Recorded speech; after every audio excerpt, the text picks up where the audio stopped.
আসসালামু আলাইকুম। গত ২৪ ঘন্টায় ধানমন্ডি ৩২ নম্বর বাড়িসহ আর কোন কোন আওয়ামী লীগ নেতাকর্মীর বাড়ি ভাঙচুর করা হয়েছে সেগুলো আমরা এক নজরে দেখে নিব। আজকের ভিডিওর ক্রেডিট হচ্ছে ২১শে টেলিভিশন।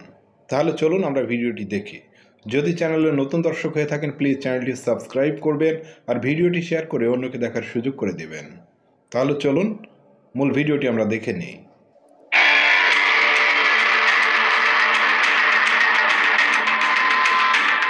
ছাত্র জনতার ক্ষোভের আগুনে পুড়ল ঢাকায় ধানমন্ডির ৩২ নম্বরে শেখ মুজিবুর রহমানের বাড়ি। বুধবার রাতে বাড়িটি ভাঙচুর শুরু হয়।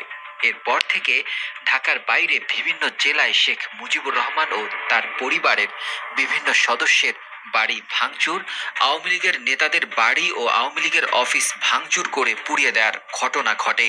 খুলনায় ক্ষমতাচ্যুত স্বৈরাচারী প্রধানমন্ত্রী শেখ হাসিনার চাচার শেখ বাড়ি ভাঙার মধ্য দিয়ে ঢাকার বাইরে এ ধরনের কাজ শুরু হয়। অন্তর্বর্তী সরকার বলছে এসব ভাঙচুর ও অগ্নিসংযোগ আসলে ছাত্র জনতার গভীর ক্ষোভের বহিঃপ্রকাশ। শেখ হাসিনার সহিংস আচরণের প্রতিক্রিয়ায় বাড়ি ভাঙচুরের ঘটনা ঘটে। চট্টগ্রাম, রাজশাহী, খুলনা, রংপুর, ময়মনসিংহ, বরিশাল ও সিলেট বিভাগের বিভিন্ন জেলায় ভাঙচুর ও আগুন ধরিয়ে পুড়িয়ে দেওয়ার ঘটনা ঘটেছে। খুলনা নগরীর ময়লাপোতা এলাকায় অবস্থিত শেখ বাড়ির একটি অংশ এক্সকাভেটর দিয়ে ভেঙে গুড়িয়ে দেওয়া হয়েছে। বাড়িটি ক্ষমতাচ্যুত স্বৈরাচারী প্রধানমন্ত্রী শেখ হাসিনার চাচা শেখ আবু নাসেরের। এ বাড়িটি শেখ হাসিনার চাচাতো ভাই সাবেক সংসদ সদস্য শেখ হেলাল উদ্দিন সহ পরিবারের সদস্যরা বসবাস করতেন। মূলত ওই বাড়ি থেকেই পদ্মার এপারের আওয়ামী লীগের রাজনীতি নিয়ন্ত্রিত হতো। গত বছরের ৪ই আগস্ট প্রথম দফায় বাড়িটিতে আগুন ধরিয়ে দিয়েছিল ছাত্র জনতা।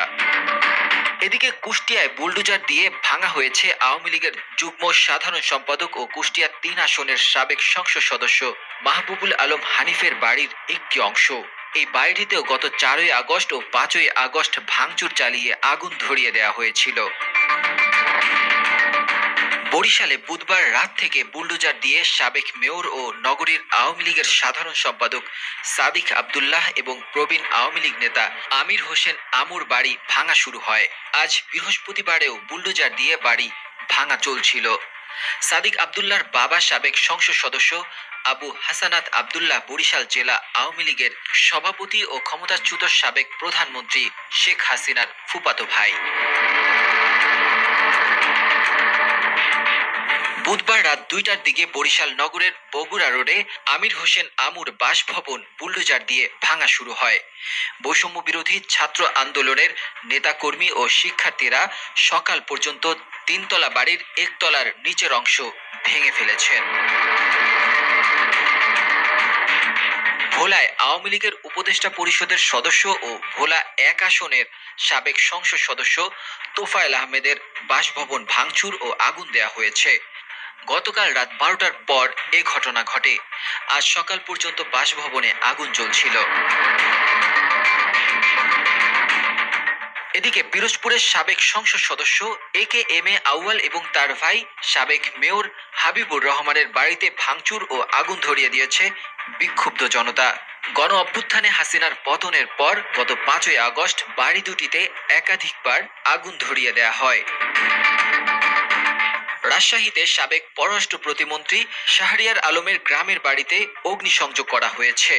নাটোর শহরের সাবেক সংসদ সদস্য শফিকুল ইসলাম শিমুলের জান্নাতি প্যালেসে আবার আগুন ধরিয়ে দিয়েছে বিক্ষুব্ধ ছাত্র জনতা।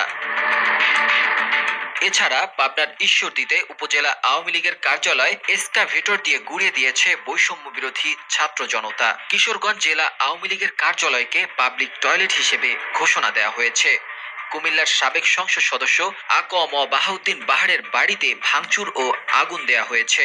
আত্মগোপনে থাকা আওয়ামী লীগের সাধারণ সম্পাদক ওবায়দুল কাদেরের নোয়াখালীর কোম্পানিগঞ্জে উপজেলায় গ্রামের বাড়িতে হামলা, ভাঙচুর, অগ্নিসংযোগ ও লুটপাট চালিয়েছে বিক্ষুব্ধ ছাত্র জনতা। এছাড়া সিলেট, সুনামগঞ্জ, রংপুর, রাজশাহী, পাবনা, ময়মনসিংহ, চট্টগ্রাম, নারায়ণগঞ্জ, চুয়াডাঙ্গা ও যশোর সহ বিভিন্ন জেলায় শেখ মুজিবুর রহমান ও শেখ হাসিনার মুরাল এবং নামফলক ভাঙচুর করা হয়েছে।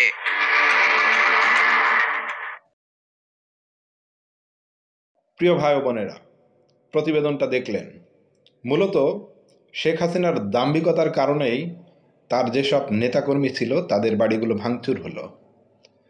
প্রথম একবার ভাষণে অভ্যর্থন পর্যন্ত হয়ে গেল, দেশ ছেড়ে পালাতে বাধ্য হলো।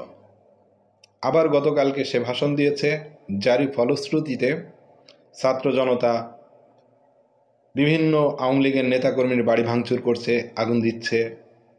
তারপরেও তাদের দাম্ভিকতা কমছে না।